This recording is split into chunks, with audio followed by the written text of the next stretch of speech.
On Christmas Eve, I watched my brother tear open an envelope with a $120,000 check inside. And when it was my turn, Mom handed me a sweater. I'm Quinn, the daughter who was always told to be fine on my own, while my brother got the spotlight, the money, and the future. But this year, I had proof that favoritism had gone too far. Would you stay quiet? Or would you fight back if your own family tried to erase you? Tell me in the comments, was Mom protecting tradition or was she crossing a line? Mom said she wanted this Christmas Eve to feel special. But deep down, I knew it would sting. She had repeated that word all week over the phone, her voice bright with holiday cheer, as if she could stitch together our family with strings of lights and cinnamon candles.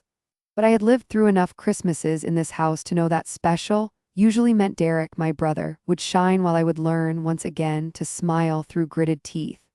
Thanksgiving had been the rehearsal. I still heard Mom's voice ringing across the dining table, telling Aunt Brenda and Uncle Carl how proud she was of Derek, how he was the one carrying the family forward. The turkey had barely cooled before she listed his achievements, his job at a financial firm, his new condo, his responsibility. She barely looked my way. I was there, carving pumpkin pie, nodding along, swallowing the sting. Now, as I drove back to the Marshall home, the snow crunching beneath the tires, I braced myself. The two-story house glowed with multicolored lights, wreaths on every window. Inside, laughter spilled from the living room. I carried my overnight bag up the driveway, forced a smile, and stepped into the warmth of pine needles and fireplace crackle. "Sweetheart, you made it," Mom chirped, pulling me into a hug that smelled of perfume and roasted ham. Dad stood behind her near the fireplace, his hands shoved into his pockets, nodding quietly. His eyes flicked to me, then quickly to the floor. He didn't say much, he rarely did these days. Derek entered like a showman, glass of wine in hand. "Guess who just landed another big investment deal?" He winked at Lindsay, who rolled her eyes but still laughed. Mom clapped her hands together like a proud coach. "Isn't he amazing? He's already ahead of where most men his age are. We're so lucky." I pressed my lips together, keeping my voice steady. "That's great, Derek. It wasn't the first time. Years ago when I applied for graduate school, I was told my tuition fund was tight. Later, I discovered the money had gone to cover one of Derek's business starts. I had never brought it up, but the wound never healed. I learned to pay my own way, working double shifts while my brother collected opportunities. The living room filled with relatives arriving one by one. Aunt Brenda adjusted her pearl necklace. Uncle Carl carried a plate of cookies. Lindsay hovered near the couch, scrolling on her phone. Everyone settled into the glow of the decorated tree, the ornaments from our childhood dangling like memories frozen in time. Mom moved through the crowd like a hostess at a gala, her attention orbiting Derek. "He's so responsible with money," she bragged. "He knows how to invest." Dad stayed in the corner chair, leather creaking under his weight, sipping whiskey in silence. His eyes met mine once, almost apologetic, before sliding away. I told myself to stay calm, to breathe, but my heart tightened. I was 29 years old, independent, steady in my job. Yet in this house, I was still the daughter who didn't need as much. The invisible ledger was already balanced against me. Then as I leaned against the fireplace mantel, I saw it, a white envelope resting above the stockings. Bold letters spelled out Derek across the front. My breath caught. It wasn't just a card. It was something heavier, thicker, something that promised more than sweaters or socks. Dad noticed me staring. He shifted uncomfortably, cleared his throat, and looked away. And in that second, I knew this Christmas special wasn't meant for me. That envelope wasn't just paper. It was a tradition, and I was never on the receiving end. Every holiday carried the same silent rule. Derek got something big, something loud, something that turned heads, while I got, well, let's just say the things you couldn't brag about. I remembered one Christmas when I unwrapped a pair of cheap socks while Derek tore open the box of a brand new iPhone. The room had filled with claps and laughter, everyone marveling at the perfect gift. I had stared at my socks, their bright red and green patterns almost mocking me. That night, I folded them neatly into a drawer, still tagged, as if I could preserve the humiliation for proof. The pattern never changed, it only grew sharper with each passing year. This year was no different. The house buzzed with the same rhythm, the kitchen filled with steam and the clatter of pots as Mom rushed between the oven and the fridge. The turkey roasted slowly, filling the air with rosemary and butter. Relatives poured in, shaking snow off their coats, cheeks pink from the cold. They brought trays of cookies, bottles of wine, and the usual side dish of gossip. I lingered near the counter, trying to stay out of the way, when I heard Aunt Brenda's voice. She wasn't whispering, she never whispered. "Valerie's saving everything for Derek," she said, slicing into her pecan pie like it was the most natural truth in the world. "That boy is her retirement plan." My chest tightened. Uncle Carl chuckled, pouring himself a drink. "Well, she's not subtle about it, is she? Always bragging about Derek's future. Poor Quinn." They didn't realize I was just a few feet away, their voices threading into my ears like nails. My hand clenched around the glass of cider I was holding, the condensation dripping down my palm. I turned slightly, pretending to watch the oven timer tick down, pretending I hadn't heard. Stephanie, my cousin, stood nearby. Her eyes caught mine, and there was something in her expression, something that wasn't pity exactly, but closer to sorrow. She gave me a small, almost guilty smile, as if she carried a truth too heavy for her shoulders. She didn't speak, but her gaze told me she knew more than she was letting on. Dinner moved to the dining room, the table stretching long, covered with Mom's best china. Conversation rose and fell like waves, Derek at the center of it all, recounting stories about deals and investments as if he were the guest of honor. Mom beamed at him, her hand on his shoulder, her eyes bright with pride. I caught Dad's face across the table. He didn't join in. He cut his turkey slowly, his eyes dropping to his plate, chewing without interest. Whenever my gaze met his, he looked away, sipping water, avoiding the weight of what we both knew but never said. And then Mom's voice rose above the clatter of forks and plates. She didn't mean for me to hear it like a knife, but it sliced just the same. "Derek carries this family's future," she declared, loud enough for Brenda and Carl to nod approvingly. "We've invested in him because he's the one who can bring stability." The words landed heavy: stability, future. As if I were nothing but an extra, a background character in the story of my own family. My stomach twisted. I forced my face into a neutral mask, pretending to find interest in the mashed potatoes on my plate. Around me, laughter bubbled, glasses clinked. But Stephanie leaned in. I felt the brush of her sleeve against mine under the table. When I turned my head, she slid a small folded piece of paper toward me, hidden beneath the napkin. My fingers froze. My heart beat faster as I tucked it discreetly under my palm. Stephanie didn't look at me, didn't break her smile, but her lips barely moved as she murmured, "We need to talk." Stephanie's note burned in my pocket through dinner. I barely tasted the turkey or the sweet potatoes. My fork moved, my lips smiled at the right times, but inside all I could feel was the weight of folded paper pressing against my thigh. I thought back to Thanksgiving when Mom's voice had floated across the table like gospel. "Sons inherit more. That's the way it's always been." She had said it so casually, as if explaining the weather, as if those words weren't carving me out of the family's future. Back then, the room had laughed and nodded. I had swallowed the bitterness with my pumpkin pie. Now, under the golden chandelier of Christmas Eve, Derek was in full performance mode. He leaned back in his chair, talking about his investment opportunities, his voice loud enough for everyone to hear. "This check," he said, tapping the envelope that now sat by his glass, "is just the start. Mom and Dad know how to back a winner." Lindsay laughed a little too loudly, like she was auditioning for applause. "Of course, Derek, you've always been the one with vision." I kept my eyes on my plate, heat rising in my chest. After dessert, the crowd thinned toward the backyard for cigarettes and cold air. Snowflakes drifted down, melting on the patio lights. Uncle Carl stood with a cigar between his fingers, smoke curling into the night. He caught sight of me lingering near the sliding glass door. "Quinn," he called, "don't you ever wonder why your brother always gets the big share?" The question hung in the frosty air, half joke, half truth. He grinned, puffing smoke, not waiting for my answer, but his words pierced through me all the same. Stephanie slipped beside me, her coat pulled tight. She didn't waste time. "Mom changed the will," she whispered, her voice so low I almost thought I imagined it. My heart skipped. "What?" "She made Dad sign revisions. Everything leans toward Derek now. I overheard them. She said you don't need much because you're independent."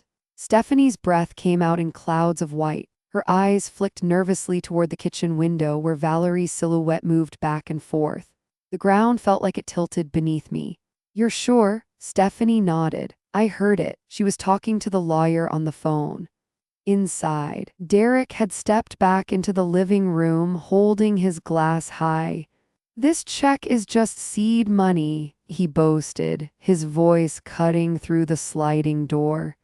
"It's how empires start." He laughed, the sound grating as if the world already belonged to him. I clenched my jaw, rage mixing with something sharper, resolve. For years I had swallowed the humiliation, told myself to endure, to avoid making a scene. But hearing it confirmed the will, the manipulation, lit something fierce inside me. Uncle Carl blew another stream of smoke, smirking.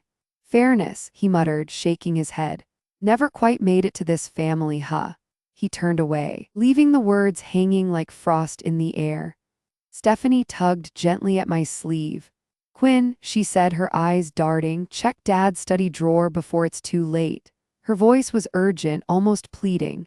The snow fell heavier, muffling the world around us. I stared at her, the note still crumpled in my pocket, the truth pressing in from all sides. For the first time, I realized something powerful. I could prove it. Paper didn't lie. I walked into Dad's study like a thief in my own house.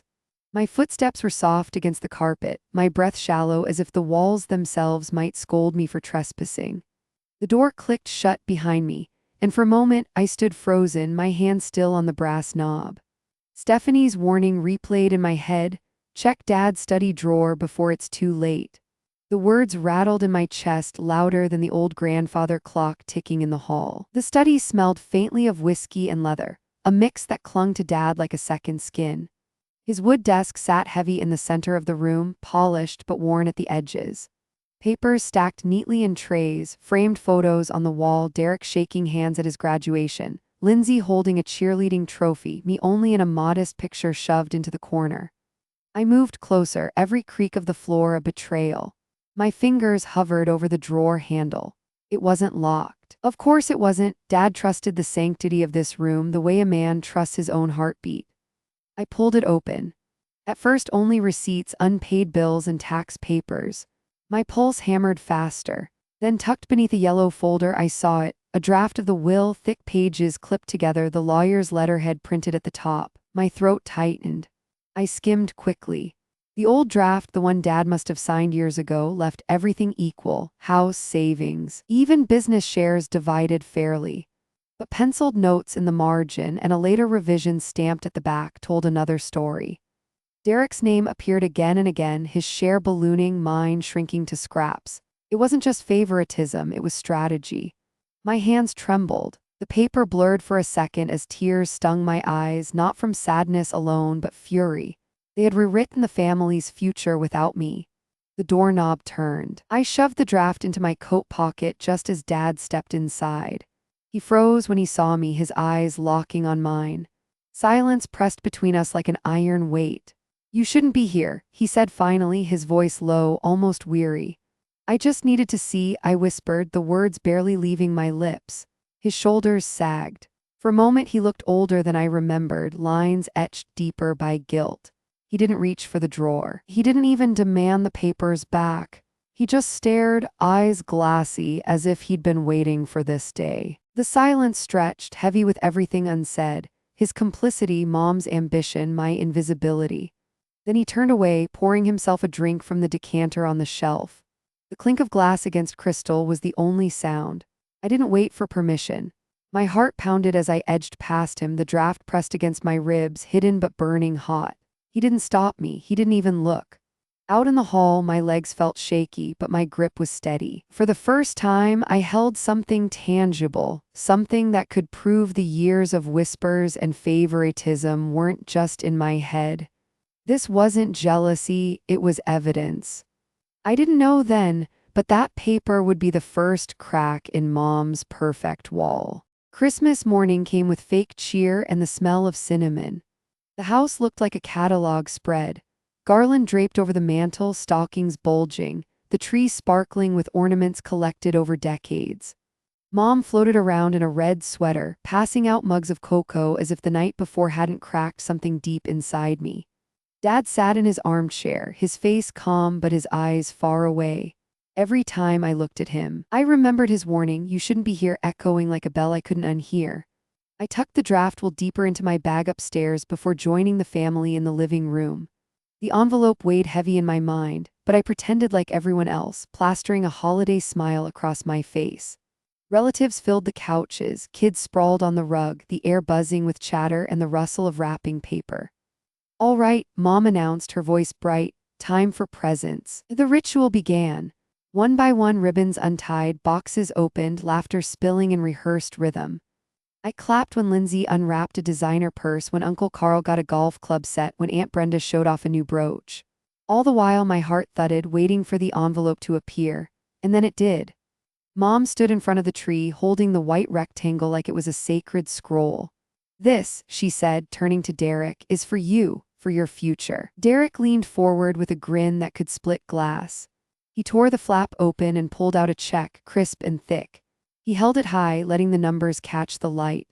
120,000, he declared, as if he were announcing a lottery win. "Seed money, baby, this is how you build an empire." The room erupted. Applause, whistles, cheers. Aunt Brenda clapped so hard her rings clicked together. Uncle Carl whistled low. "That's our boy." I forced my lips into a smile, my palms sweating. Then Mom turned to me. "And sweetheart," she said, pulling a small, square package from under the tree, "this is for you." The box was light in my hands. I peeled the paper slowly, as if delaying the inevitable could soften the blow. Inside was a sweater, knitted, pastel, folded neatly. "That color looks great on you," Mom said, beaming. A hush fell for a second, then polite chuckles bubbled. Lindsay snorted into her cocoa. Derek smirked, holding his check between two fingers like a trophy. I swallowed. "It's nice." "Practical," Aunt Brenda added, her voice dripping sweet. The humiliation pressed against my skin like fire. My heart pounded in my ears. Around me, relatives shifted uncomfortably, offering pity smiles, their eyes darting between the sweater in my lap and the 6 figures in Derek's hand. Derek stretched back, grinning. "Guess I'll be the one investing for all of us, huh?" He winked at Uncle Carl, who chuckled, though even he looked uneasy. My hands clenched the fabric. I could feel the stitches biting into my palms.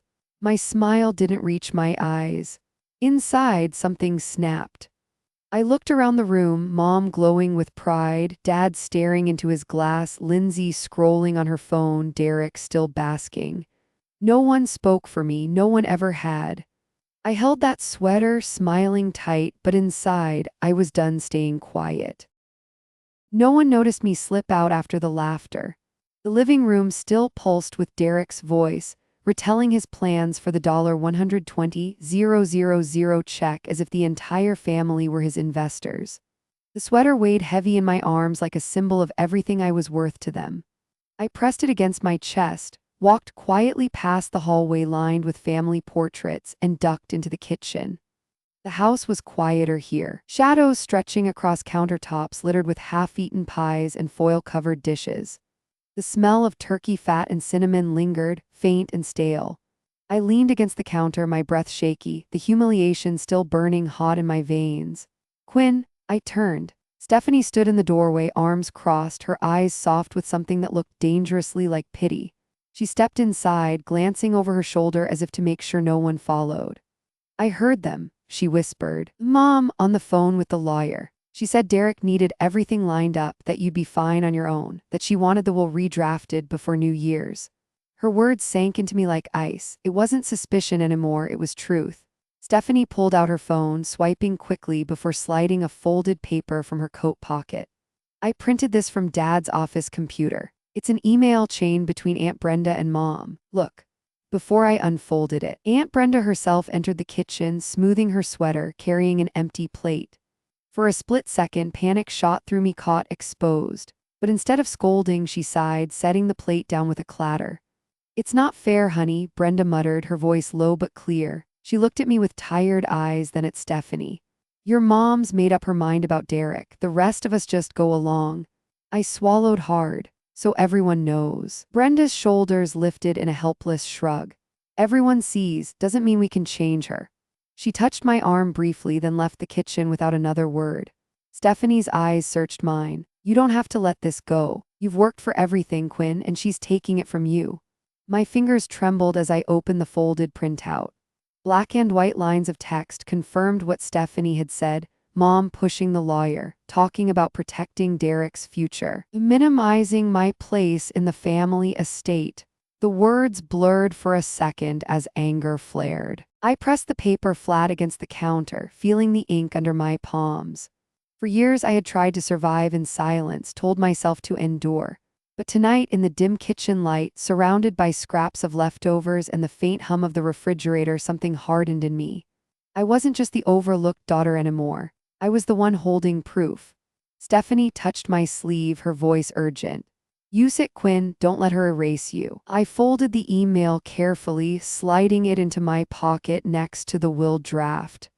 The 2 pieces of paper felt heavier than gold, heavier than the sweater I'd been given. They were more than evidence, they were my voice. For the first time, I had something in my hands that could burn the house down. The family reunion wasn't supposed to be a trial, but that's what it became.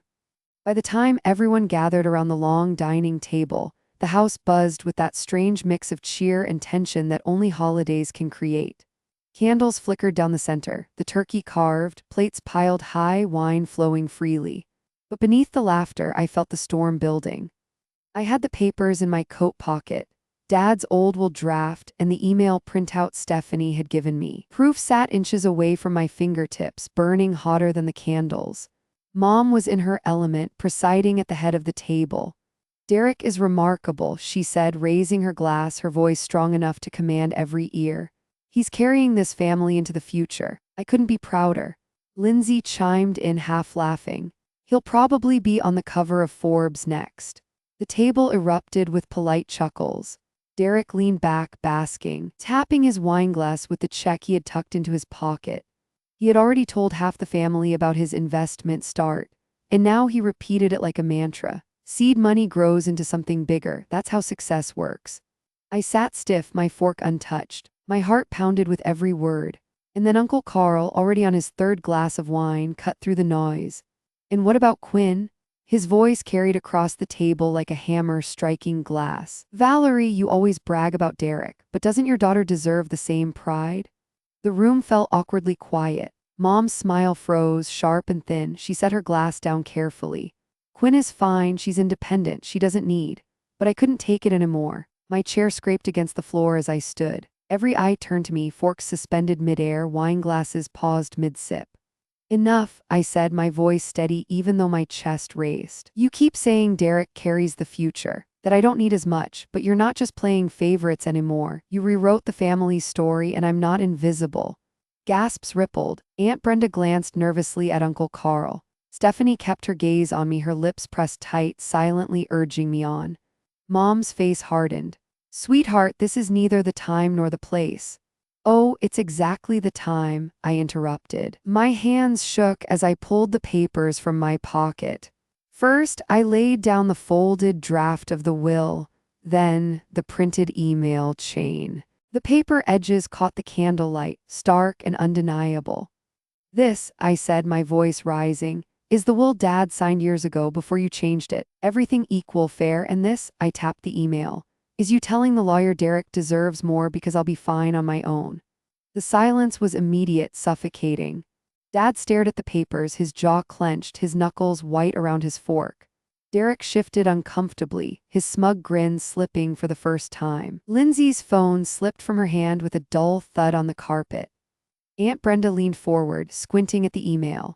Uncle Carl muttered, "Well, I'll be damned." Mom didn't move, her hand frozen midair as she reached for the wine bottle trembled slightly. The entire table watched her, waiting for the performance, the denial, the polished excuse. But for once she had none. Forks clattered onto plates. The weight of paper against wood echoed louder than any toast. Mom's hand froze midair, and every fork hit the table. I wasn't shaking anymore. I was steady, holding their lies in my hand. The draft will and the printed emails sat in the center of the dining table, stark against the white tablecloth, candlelight flickering across the damning words. For a long, heavy moment, no one moved. Snow pressed thick against the windows, muffling the outside world as if the house itself had been sealed into silence.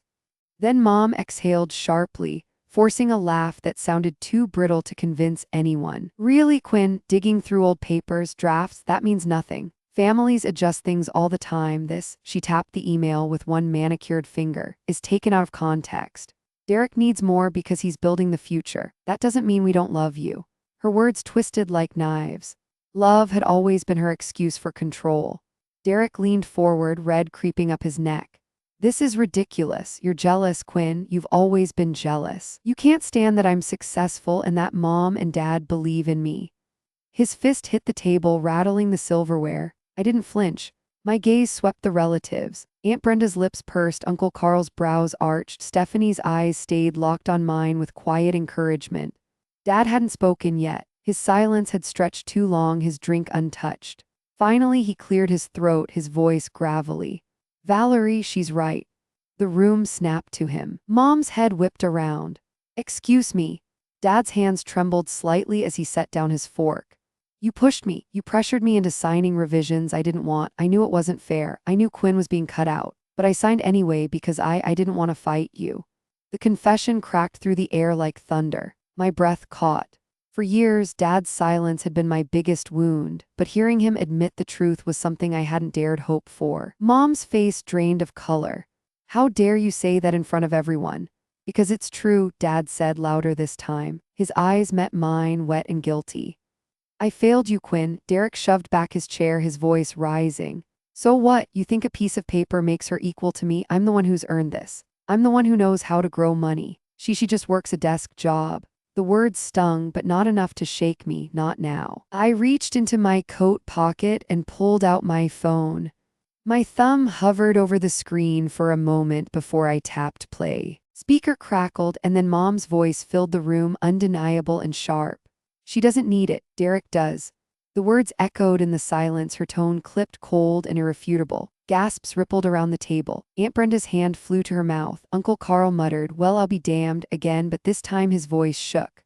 Mom's eyes widened, her composure slipping. That's taken out of context, but it didn't matter. The damage was done. Proof had a voice now, and it was hers. Derek's chair scraped loudly against the hardwood. You recorded her. That's low, Quinn. You're trying to tear this family apart. His anger spilled, but it only sounded desperate. I stayed calm, the phone still in my hand, the room's attention locked on me. The silence that followed was crushing, heavier than any laughter, louder than any toast. The room went deadly silent, then Aunt Brenda whispered, "So it's true." News spread faster than fire in a dry field. By the next morning, whispers that had started at our dining table had already slipped through the cracks of the Marshall house and drifted into the neighborhood. It started with Aunt Brenda. She had been the first to break the silence, and once she did, she couldn't seem to stop. At church on Sunday, she leaned toward Mrs. Holloway, our nosy neighbor who collected gossip the way some people collected stamps. Brenda whispered about the will, about Derek's check, about my sweater. She didn't say everything, but she didn't need to.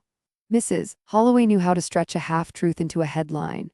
By Monday morning, people in the pews were already buzzing. Valerie gave her son $120,000 on Christmas while her daughter got a sweater. One woman told another, shaking her head. At the coffee shop near Main Street, I overheard my name murmured in a corner booth. Poor Quinn, they said, always the one left out. I wanted to be angry, but part of me felt a strange satisfaction. For once, the favoritism wasn't a private shame locked inside our house. It was public, undeniable. The very image Mom had spent her life polishing, her perfect suburban family, flawless to the neighbors, was cracking. I saw it in the way she started to avoid me. At home, she barely met my eyes. When relatives called, she kept her voice hushed. Her sentences clipped.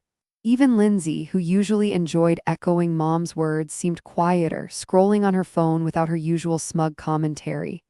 Derek, on the other hand, grew louder. He boasted to anyone who would listen that people were jealous and that Quinn twisted everything. But his voice carried less conviction now. The sparkle in his grin didn't reach his eyes. Dad stayed quieter still, but when I caught him in the kitchen one night, he didn't look away this time. He set his glass down and said almost to himself, "I'm going to fix it. The will, I'll call the lawyer this week." The words hit me harder than I expected, not because I needed him to promise, but because I had spent years believing he would never choose me over silence. Hearing him say it even softly was a small victory. A private one, but a victory nonetheless. Outside, the neighborhood churned with rumor. Mrs. Holloway spotted me at the mailbox and tilted her head. "So it's true then?" she asked, her tone dripping with curiosity. I didn't give her the satisfaction of an answer. I just shut the box and walked away. But even as gossip carried my story, I could feel something else brewing. Mom's silence wasn't surrender, it was calculation. The way her jaw clenched, the way her hands folded tightly in her lap, the way her eyes flashed when she thought no one was watching, it all told me the same thing. But Mom had one last card to play, and I could see it in her eyes. I didn't need their approval anymore. I had proof, and that was enough. The days after Christmas felt strange, like the quiet after a storm. Back at my apartment, the world seemed smaller but steadier. The tree lights blinked softly in the corner, ornaments I had bought myself reflecting against the window. The sweater Mom had given me lay folded on the chair, pastel and pristine, still carrying the faint scent of the Marshall house. It no longer stung in the same way. It wasn't just a sweater, it was evidence of years of imbalance, crystallized into fabric. But now it was also a reminder that I had survived it. My phone rang, Dad's name glowed across the screen. For a second I almost didn't answer. Then I swiped. His voice was low, worn. "Quinn, I'm sorry." The words came slowly, halting, as if dragged out of him after decades of silence. "I should have spoken up earlier. I should have defended you. I'm calling the lawyer tomorrow. The will's going back to equal shares, I promise." I closed my eyes, letting the words sink in. It wasn't a full repair, not for the years lost, but it was something, a beginning.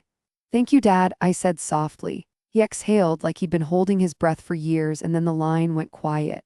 When I set the phone down, Adrian slipped an arm around my shoulders. He had been waiting, patient in his quiet way through the chaos. He kissed my hair and whispered, "You did it." I leaned against him, the tension slowly draining from my chest. For the first time in a long while, I didn't feel like the overlooked daughter fighting for scraps. I felt like someone who had claimed her place, not by shouting, but by showing the truth. My eyes drifted back to the sweater. I picked it up, running my fingers over the tag, stiff and new. It had been meant as a consolation prize, a placeholder, a token to keep me quiet. But I wasn't quiet anymore. I struck a match and held the tag over a dish. The flame caught quickly, curling the edges into black ash. I watched it burn until nothing remained but fragments. It wasn't about money anymore, or gifts, or checks. It was about fairness, dignity, the justice I had carved out for myself. And for once, the silence felt like peace. The pastel sweater still lay folded on my chair, but it no longer felt like humiliation. It was just fabric, not my worth. I learned that fairness in family isn't automatic. Sometimes it takes proof, boundaries, and the courage to speak when silence has gone on too long. Love without respect is just control, and justice, though late, can still arrive with weight enough to change everything. The quiet around me was no longer emptiness but freedom. If the story touches you, please like, share, subscribe, and leave a comment. Type 1 if you sympathize, type 2 if you see room for improvement.